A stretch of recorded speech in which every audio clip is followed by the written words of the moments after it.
He was the 38th President of the United States, serving from 1974 to 1977, and was a resident of Michigan.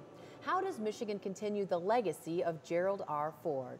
We're coming to you today from the Grand Rapids Public Museum in downtown Grand Rapids.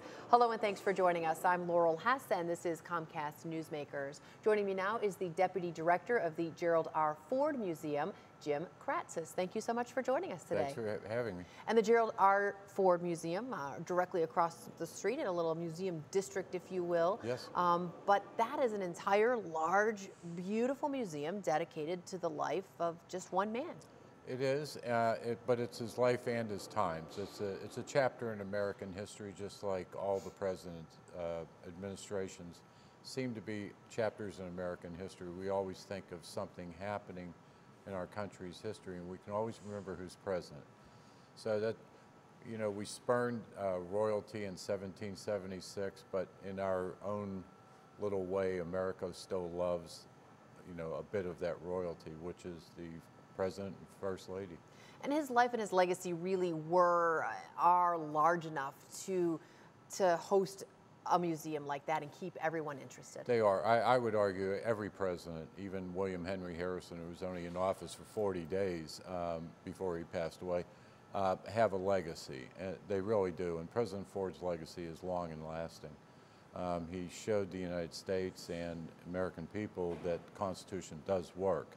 How somebody who was appointed vice president, you know, then became president, could still govern effectively, and it really is a study in the Constitution. If someone were to attend the museum for the first time, what would they experience? What could they expect? Well, you'd see a lot of his early life, naturally. You'd see an opening scene about the 1960s and 70s, but it also goes a very in-depth exhibit on Watergate. What happened? Why was this such a big deal?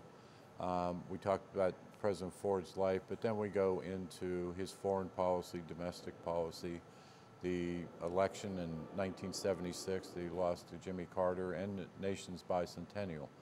Some of the prime artifacts we have the staircase that was on top of the embassy in Saigon when it fell.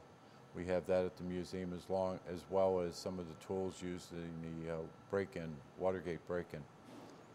So it sounds like you could really get lost in the museum as an adult for a very long time, educating yourselves, learning, fascinating. But what about kids? Is it age appropriate for all ages? Are there exhibits, hands-on things that might interest younger children? There are things for all ages, but really more effectively is more like fourth grade and on up, that it really sinks in, because that's when they start studying U.S. American history and so on. And aside from being open every day for school groups, families, folks to come in and visit, you also have many special events, speakers, forums, things going on all the time. We have a very active temporary exhibit program. We've done exhibits from everything from the Civil War to baseball to images of the presidents.